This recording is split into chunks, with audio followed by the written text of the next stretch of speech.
9월 27일 저희들에게 주시는 하나님 말씀 사도행전 19장 21절로 31절까지 말씀입니다.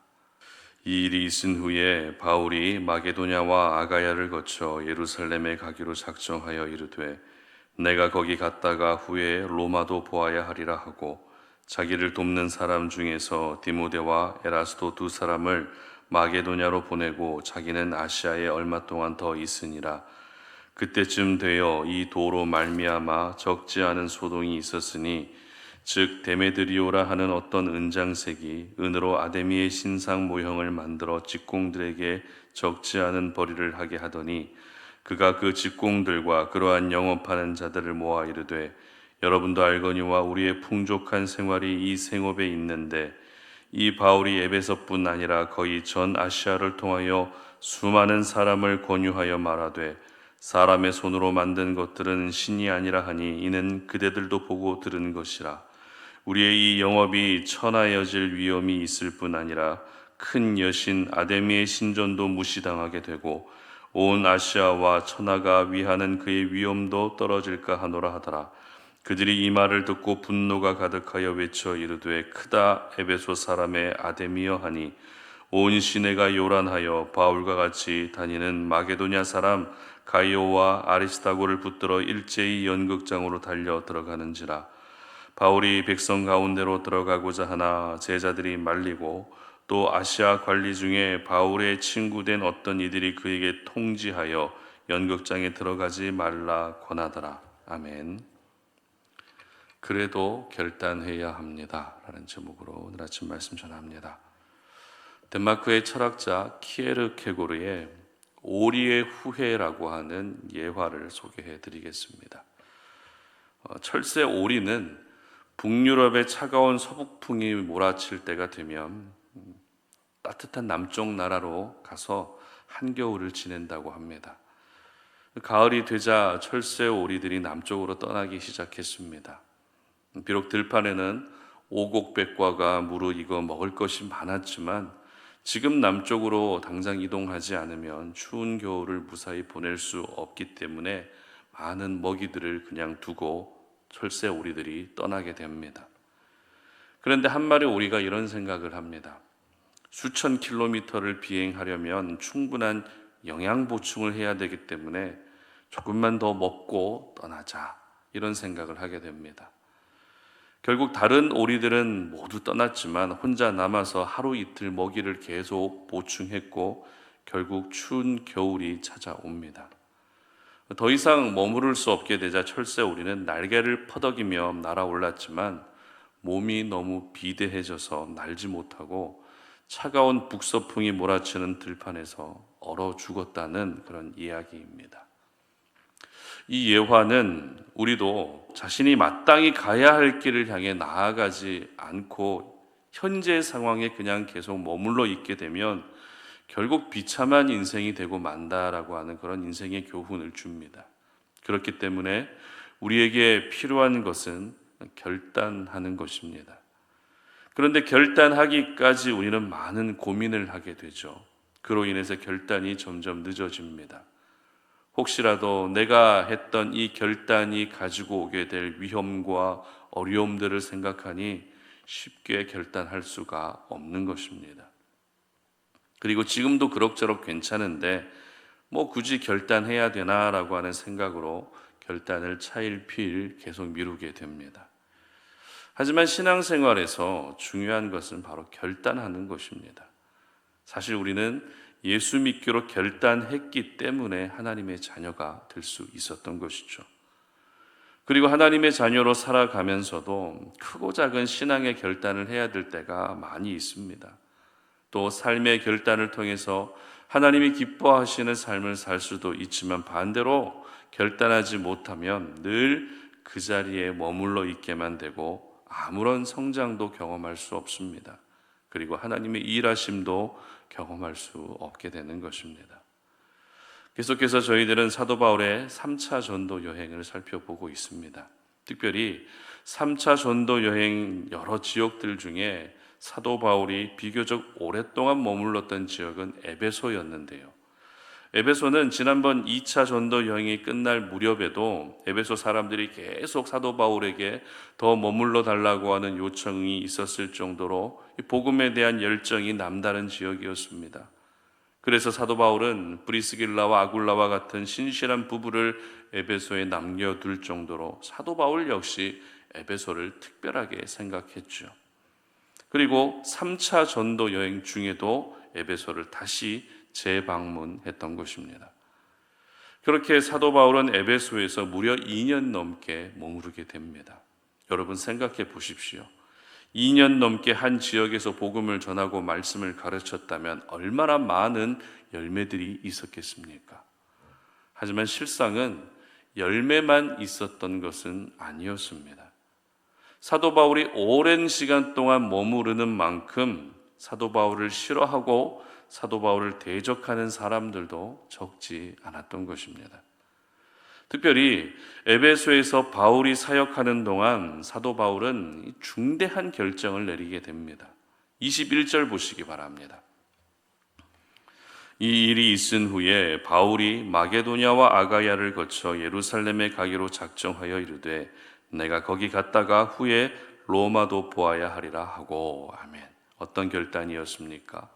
로마까지 가야겠다는 결단이었습니다. 로마는 황제가 있는 곳입니다.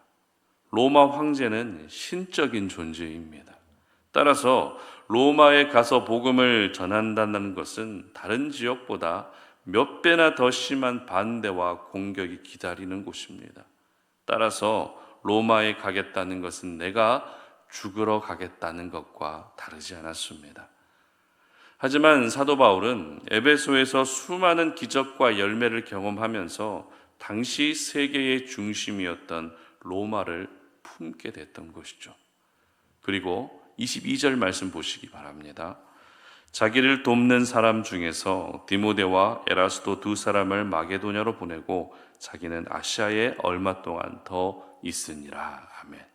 여기서 디모데와 에라스도를 마게도냐로 보냈다는 것은 로마로 가기 위한 실제적인 준비를 하게 했다는 것입니다. 이처럼 사도 바울은 어려운 결단을 하는 것으로만 끝내지 않고 그 결단이 현실이 될 수 있도록 실제적인 준비까지 하고 있었던 것입니다. 자, 그런데 이렇게 중대한 결단을 하고 나서 에베소에서 있었던 일이 어떤 일이었는가 하면 데메드리오라고 하는 사람으로 인해 굉장히 큰 소동이 일어납니다. 이 소동에 대해서 간단하게 말씀드리면 당시 에베소는 다산을 상징하는 아데미 여신을 섬기는 도시였습니다.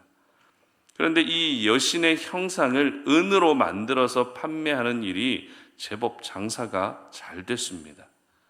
그런데 에베소에서 사도 바울이 복음을 전하면서 어떤 말을 하는가 하면 사람들의 손에 의해서 만들어지는 아데미 여신은 참신이 아니라는 그런 말들을 하면서 에베소 지역을 계속 돌아다니는 겁니다. 이렇게 되면 은으로 여신의 형상을 만들어서 장사하던 은장색들의 생업이 크게 타격을 입을 수밖에 없었겠죠. 아니나 다를까 은장색 중에 데메드리오라고 하는 사람이 사도 바울에게 시비를 걸기 시작합니다. 그리고 이 일이 급속도로 확산되면서 사도 바울이 생명의 위험을 받을 만큼 큰 소동이 에베소에서 일어나게 됩니다. 그래도 다행인 것은 이 소동이 잘 진화됐다는 것입니다. 바로 붙잡혀서 죽을 수도 있는 위기였지만 하나님의 보호하심 속에서 사도 바울은 머리털 하나 상하지 않고 에베소에서 무사히 빠져나올 수 있었던 것입니다. 바로 이 일이 복음의 열매로 가득했던 에베소에서 일어난 큰 소동이었습니다. 특별히 저희들이 생각해 봐야 할 부분은 에베소에서 한참 복음의 열매를 경험하고 있는 중에 로마로 가야겠다라고 하는 그런 믿음의 결단까지 했는데 왜 바로 에베소에서 생명의 위협을 받는 그런 큰 소동에 휘말렸는가 하는 것입니다. 간단하게 생각해 보면 로마까지 품고 그 땅을 밟아야겠다는 결단을 했다면 그러면 당연히 에베소에서 나오기 직전까지도 무언가 선한 열매들이 좋은 일들이 계속 일어나야 되지 않겠습니까? 내가 이렇게 믿음의 결단을 했기 때문에 하나님께서 그것을 기뻐하시고 늘 긍정적이고 힘이 될 수 있을 만한 그런 좋은 일들이 일어나야 되지 않겠습니까? 그래서 여전히 복음의 놀라운 능력을 경험해야 사도 바울이 로마를 향한 마음이 식지 않고 뜨겁게 타오르지 않았겠습니까? 그러나 하나님은 사도 바울의 이렇게 귀한 결단이 있고 나서 죽을 위기까지 처해지는 고난을 겪게 하셨다는 것입니다. 이렇게 되면 인간적인 생각으로는 로마를 향한 마음을 내려놓을 수밖에 없습니다. 내가 이렇게 믿음의 결단을 했는데 고난이 따라오면 우리는 어떤 생각을 합니까? 하나님의 뜻이 아니구나. 마음을 접어야겠다. 이런 생각을 한다는 것입니다. 이것이 대부분의 사람들이 갖게 되는 일반적인 생각입니다. 그러나 바울은 그런 가운데서도 복음의 열정이 전혀 식지 않았습니다. 더 놀라운 열정으로 복음을 전하는 삶에 온전히 집중하게 됩니다. 여러분, 사도 바울이 로마로 가겠다는 결단을 했을 때 그곳에 가면 여러 가지 위험과 고난이 찾아올 것이라고 전혀 예상도 안 했을까요?